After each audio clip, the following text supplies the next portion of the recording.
Wow, good morning, folks. 20 some people on already. Holy moly. That is incredible. Hey, folks, Mike C. Clenner here, starting the live stream this morning, and I'm kind of encumbered by a table sitting next to me. And honestly, it took me like an hour to figure out how I was going to set this up to try to demonstrate the effective use of cover. So, good morning, folks. Mike C. Clenner here. I am live. We will get right into it, get my official notes, and like I said, I'm going to be bumping up next to this table.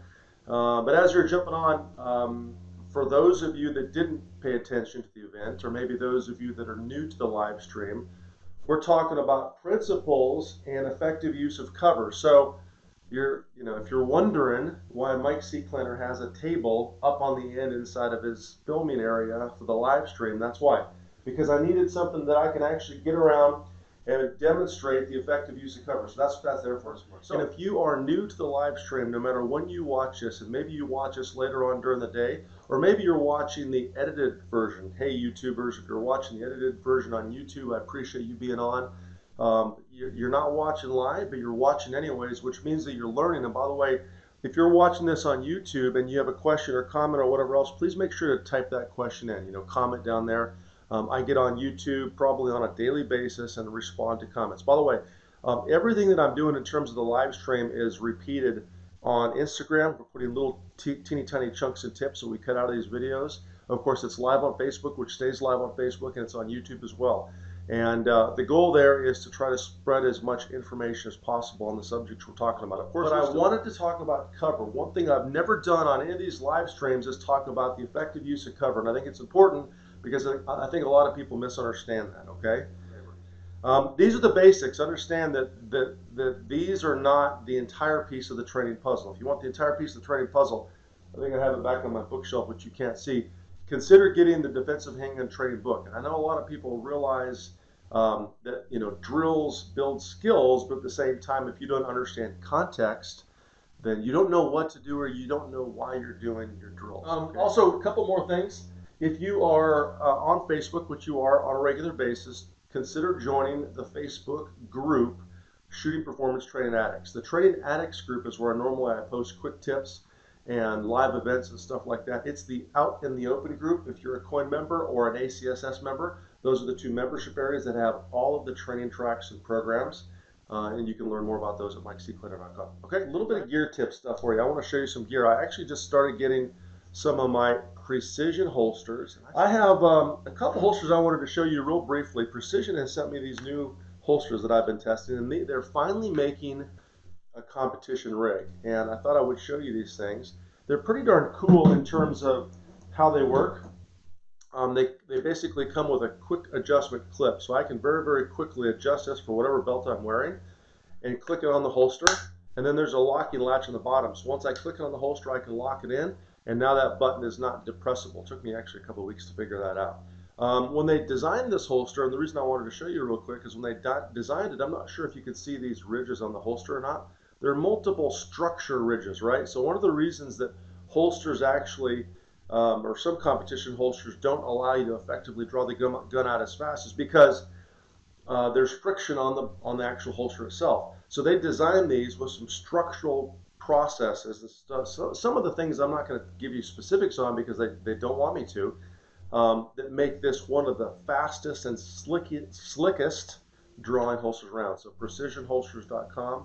Not sure if you can see that logo or not. You can check them out. Now with my holster, for example, I did some kind of cool trickery. So when I take my holster off, I actually adjusted the tab so it fit my belt, right? And I have a couple different belts I'm trying this on. But then on the inside of the holster, I actually put 2 different layers of skateboard tape. So there's a little pro tip for you in terms of gear if you shoot IDPA. I know today we're not necessarily talking about IDPA, although effective use of cover and shooting around an obstacle is a key IDPA feature. But the point is here, this is my IDPA rig. I can put it on the belt, make sure it sits, lock it on, and then take that little device and clock it. So now it's locked into place. And when I have that skateboard tape on, it literally does not move on the belt. I mean, I have to literally drag it and move. Now this is their mag pouch, right? This is they have basically an opening in the front, which allows you to access and actually get your finger where you need to on that magazine. By the way, because it's flared open, it's easier to put magazines in. So if you have to stow a magazine, you could do that as well. So kind of cool. I did the same thing on this sucker. I put skateboard tape inside the mag pouch itself. So once I clip that bad boy on, right, so I take it on here and I clip it on, right, so I make sure it's actually clipped, and then I lock it, right. So this is your locking device right there. So you got to make sure it's fully clipped. Hear it click, and then I lock it on, right. So that's how that works. Man, hey, 44 people on. If you haven't shared this, please share this. If you want to learn more about this and any of these holsters, mag pouches, go to precisionholsters.com. This is the USPSA version. You can see the difference between the USPSA version. It actually has the tension screws. On IDPA, we can't have tension screws, so it just has the normal screws. This has the quick adjust tension screws, so we can go back and forth like this, so we can adjust the tension of the holster. So anyways, the way they designed this holster was fascinating, and check them out if you're looking for a good holster. All right, without further ado, of course, as always, safety is the biggest key. So before I actually get behind cover here and start demonstrating the use of cover, I want to talk about what I'm using today. I'm actually using a Glock 19 converted with a Coolfire barrel. You can see the red barrel in the gun. You can check these guys out at coolfiretrainer.com.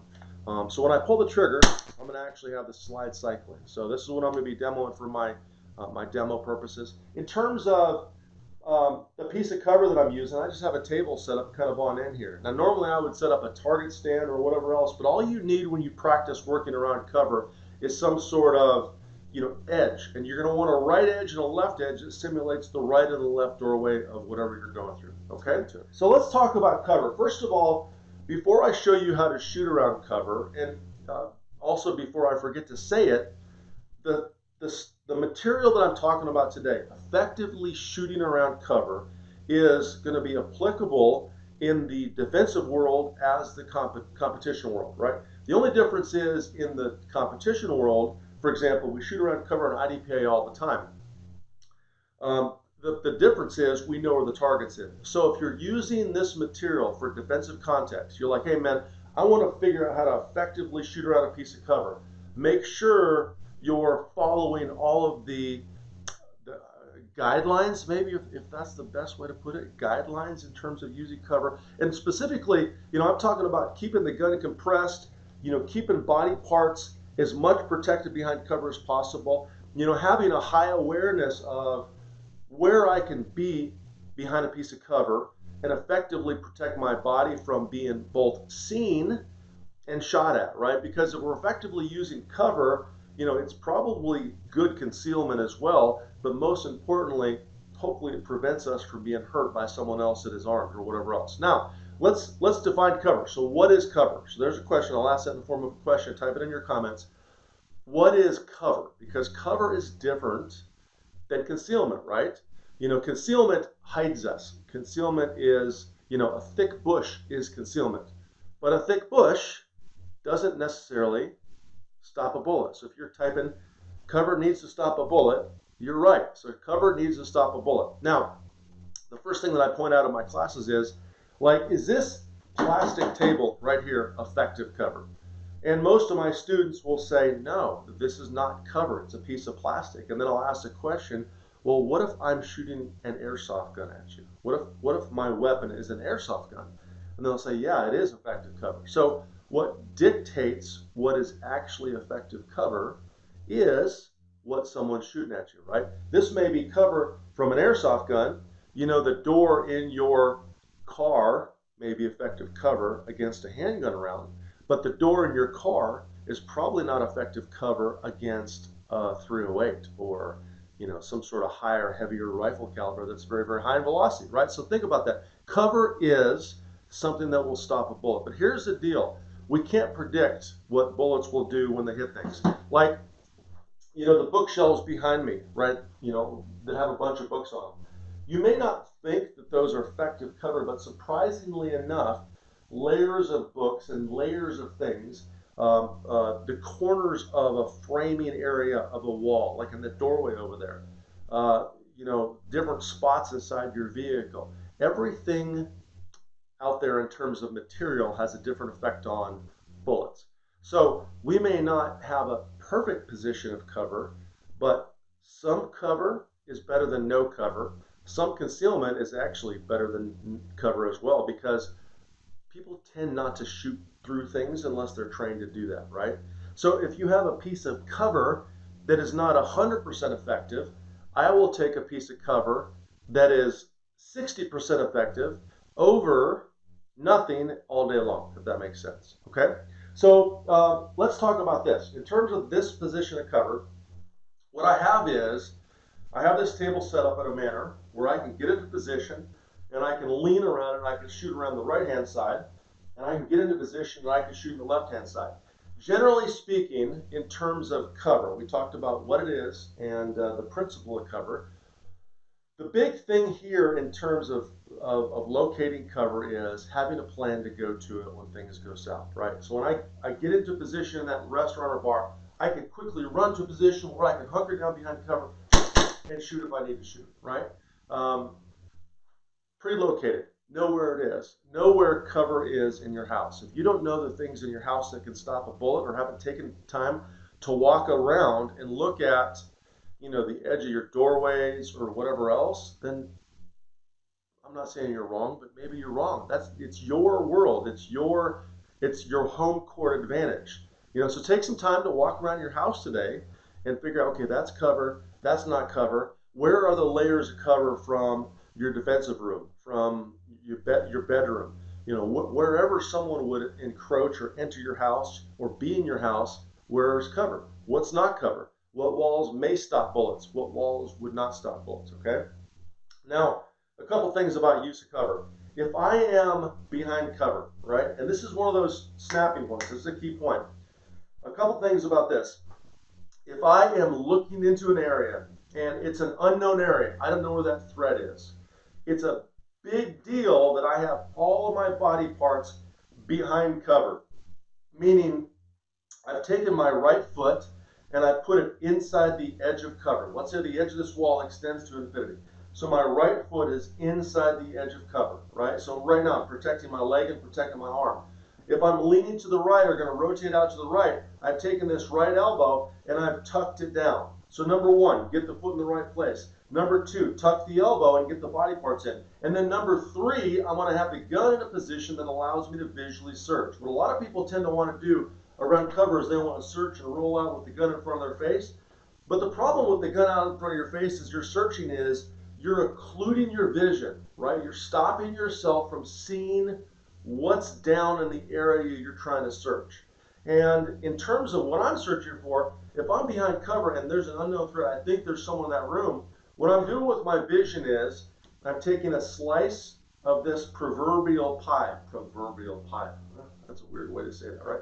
So I'm doing a slice of pie visually. And the reason I'm keeping the gun compressed back here is I don't want to get the gun in the way of my vision. I can always extend the gun quickly and shoot, but I want to have the gun in a position where it allows me to see. Because remember, the quicker you can see something or someone, and then identify if that someone is the threat or armed, the sooner you can engage that someone.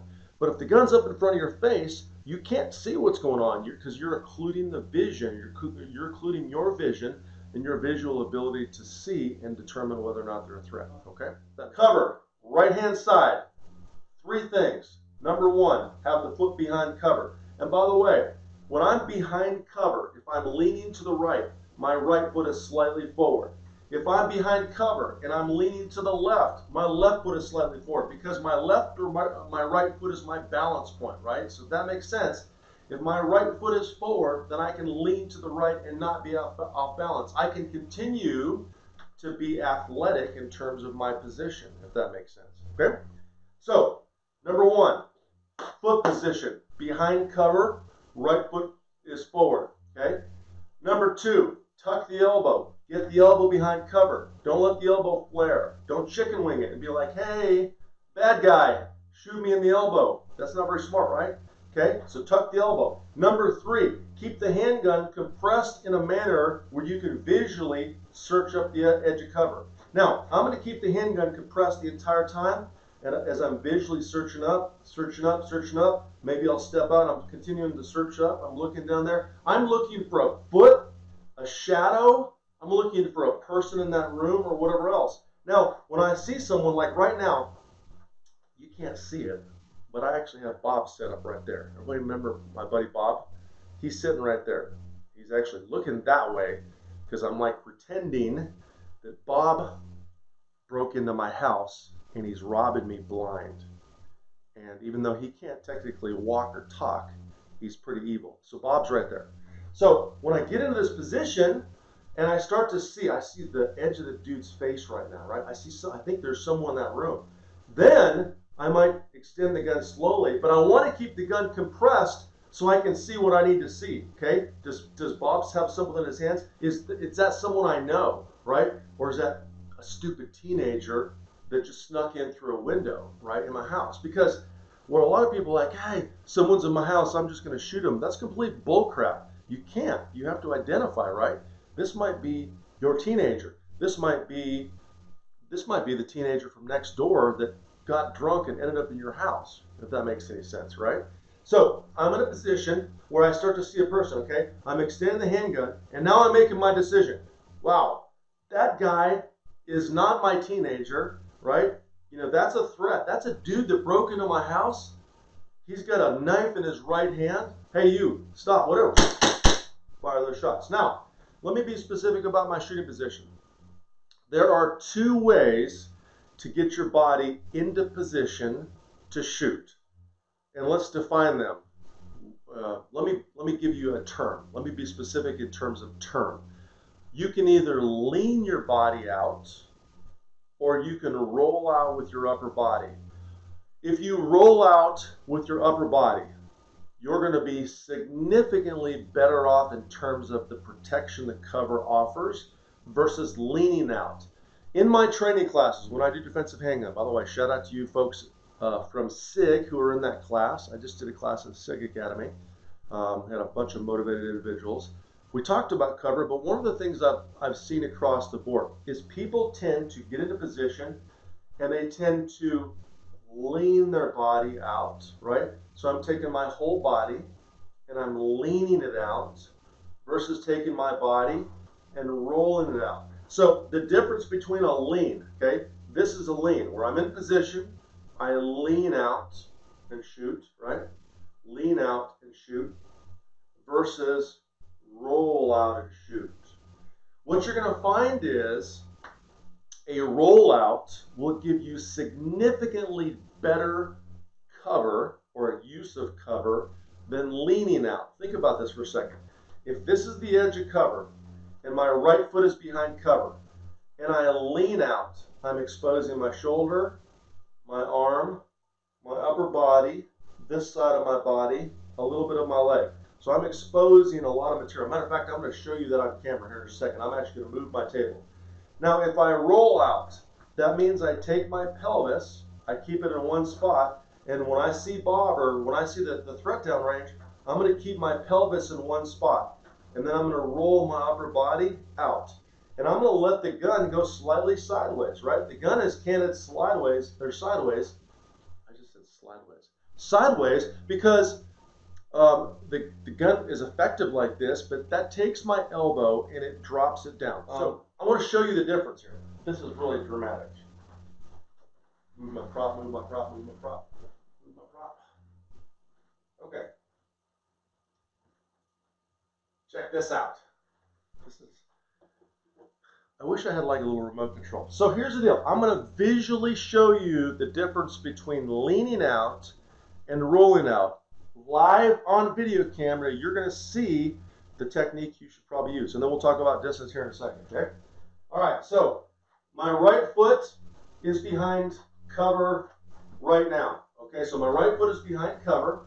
I'm going to hide behind cover, and then I'm going to lean out. This is a lean out. Here we go. So you probably can't see me right now, okay? So now I'm going to start leaning out. I'm leaning, leaning, leaning, leaning. I can finally see you. Boom. But look at the exposure. Everybody see the exposure? Like a quarter of my body is exposed. Now I'm going to roll out. I'm going to keep the foot in exactly the same spot. Here we go. Tuck on the elbow. Now I'm going to roll out. Okay, I'm searching, I'm searching, I'm searching, I'm searching. Everybody see the difference? Roll out. Lean out. Roll out. lean out. So what you're probably seeing there is there's a huge difference in terms of the body exposure. Like when I lean out, like the entire quarter of my right hand side of my body is exposed. And by the way, this is how I prep my CO2 in my Cool Fire trainer. I'm not sure if you understand the perspective of where the camera is right now and where this cover is. But my general rule on distance is when I'm behind cover, I'm going to be in a distance away from it where I can extend the gun and I don't hit the gun, right? If I'm too close and trying to roll around cover, A, it's hard for me to build a shooting position, right? But more importantly, if there's someone right here, they can grab that firearm. So I want, maybe a yard or so off cover as an appropriate distance, but understand that we're going to work that position based on our battlefield, right? Based on what we're around. Because I can effectively use a vehicle as cover that's 10 yards away from me, right? If I'm in a parking lot and I see someone with that shotgun, I can effectively use that vehicle as cover. But it's not the most effective cover until I get closer to it. But I don't want to get too close to it because I want to have the distance here, right? That allows me a little bit of a reactionary gap. So when I'm back here, okay, and if there's someone right there, if I'm a yard or so away, it will, it'll make a big difference, okay? So hopefully that answers your question, Ernie. But one more time, I want everybody to understand the difference between leaning out and rolling out. So if I build my position behind cover, my right foot is forward slightly. Okay, this is the exposure from a lean. This is the exposure, okay, from a roll.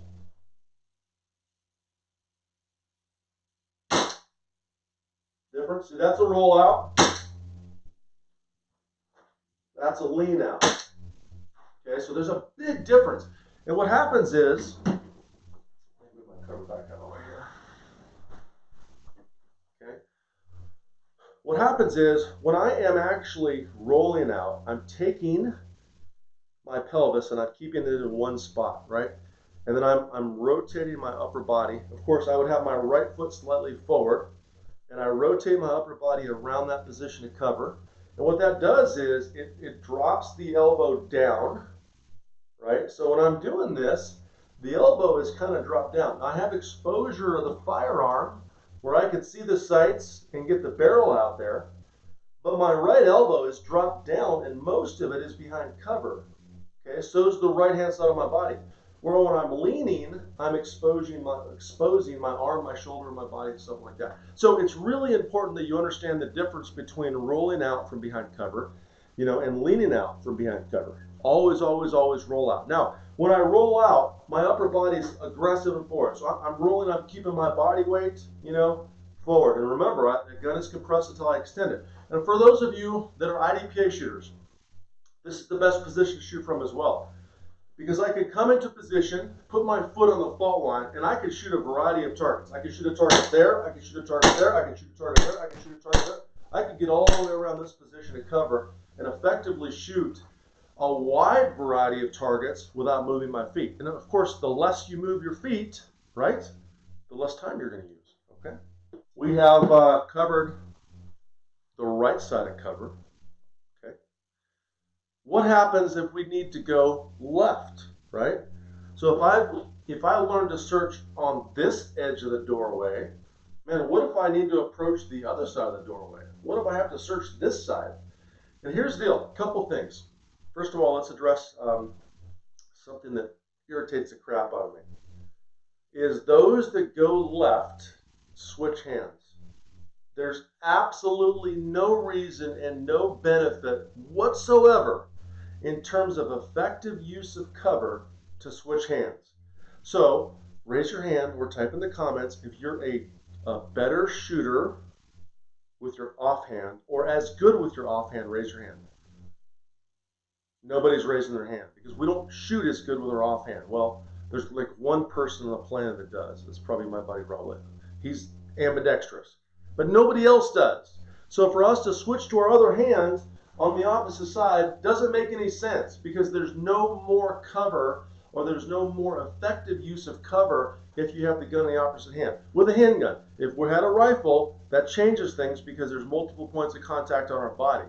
But with a handgun, there's no advantage to switching hands on the other side of the cover. Also, when you are on the right-hand side or on the left-hand side, a lot of people ask this question, Mike, what eye do I use? And here's the reality.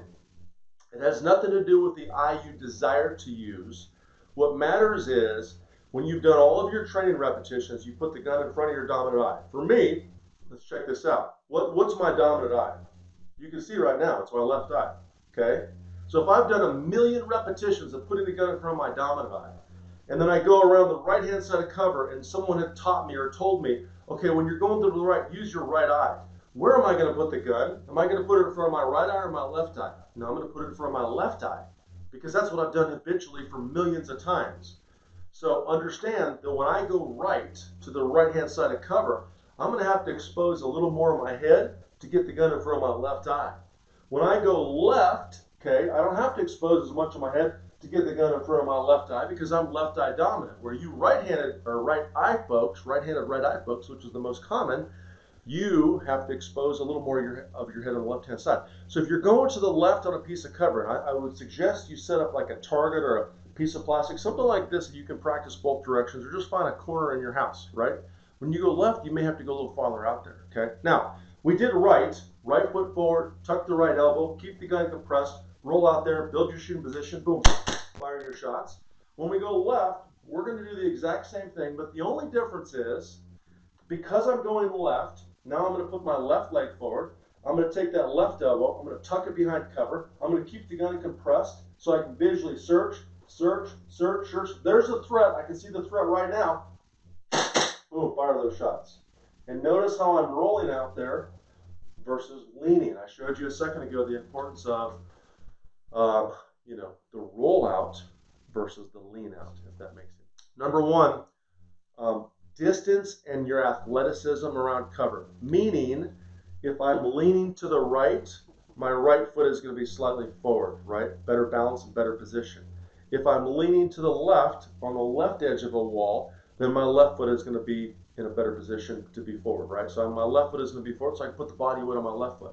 Okay, number two, I need to start with my lower body and get my leg behind cover, and then I need to make sure I tuck my elbow. So number one, foot position, if I'm going to the right, right foot is forward. Number two, I'm always going to tuck that elbow. Okay, keep it from flaring out there and chicken winging out there. So I'm tucking the elbow behind cover. Number three, I'm keeping the gun in a position where I'm not occluding my vision. So I can actually use my vision to look inside that room. I'm looking for a foot, I'm looking for a shadow, I'm looking for a body part. There's a body part. And then number four, when I get into position, I'm rolling into position and shooting. I'm not leaning. So you want to practice rolling into position, and notice how I'm aggressive and forward so I can fire those shots versus leaning. And by the way, when you roll around cover, we need to expose enough of the handgun so we can use the sighting system, obviously, but that the barrel completely clears cover. What you don't want to do is you don't want to roll out there in a manner where you can see the sights, but the barrel is still behind cover. So you might be taking, bullets and edging them off of a cement wall or maybe back into your face or whatever else, okay? So there you go. So we talked about effective use of cover, the distance from cover, the foot position, the three key things, where that foot is, tuck the elbow, keep the gun occluded out of your vision, and of course, how to actually shoot around cover. You're going to roll. So effectively, I'm going to get that foot in position, and then I'm going to roll around, boom, boom, to shoot around cover. If I had to go left foot would go forward. Pelvis stays in one spot right here, okay? And then I can roll, boom, boom, boom, boom, boom, boom, boom, boom. Notice when I do this, I maintain the same upper body triangle, okay? This arm position in terms of these two arms is my upper body triangle. I don't lean or roll and then try to keep the gun up and down, which would change the triangle. I don't want to change the triangle because if I change the triangle, I change how I pressure the gun. And if I change how I pressure the gun, then I change how it recoils and recovers, and it doesn't recoil and recover the same way, if that makes sense, okay? So, really work effectively using cover. Okay. There it was. Work to the left a little bit. Tuck that elbow. Left foot's forward. Looking. Up. There he is. Up. Stay down, Bob. Working right. Up. Stay down, Bob. Okay. So, one of the things that I always remind people of in these live streams is you got to practice this stuff. You don't need to set up a table or anything fancy like this. Just walk out into your home with a red gun or on a completely unsafe unloaded firearm. Of course, follow all safety rules and practice searching that room, extend the gun.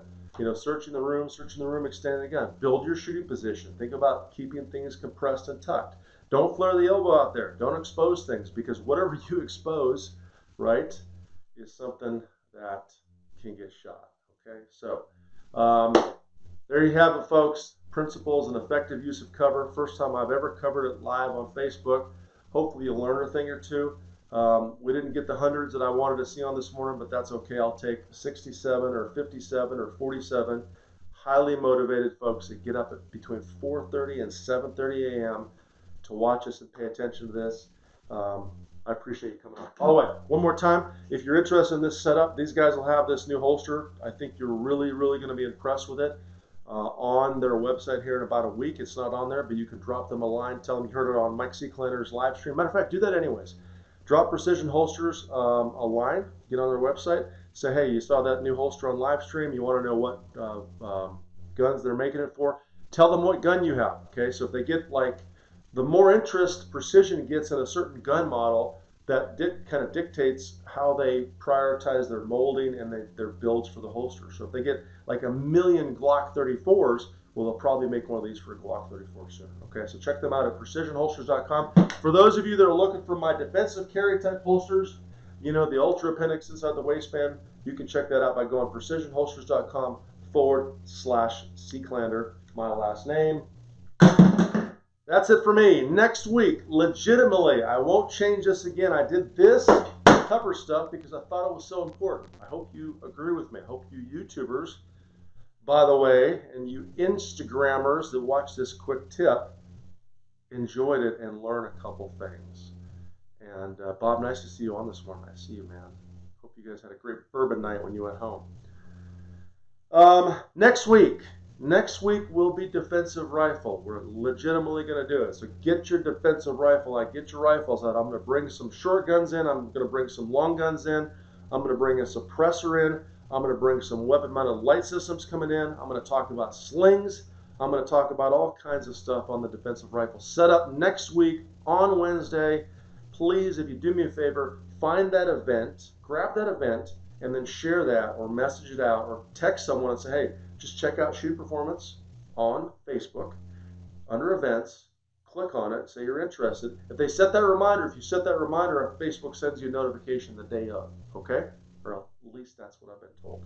And I think that's the best way for me to, get this material out there, because like last week we had 200 people on. I guarantee you shared as much this week and we had 80 people on. So that's, something with the algorithm there. It's not us, all right? So have a great day.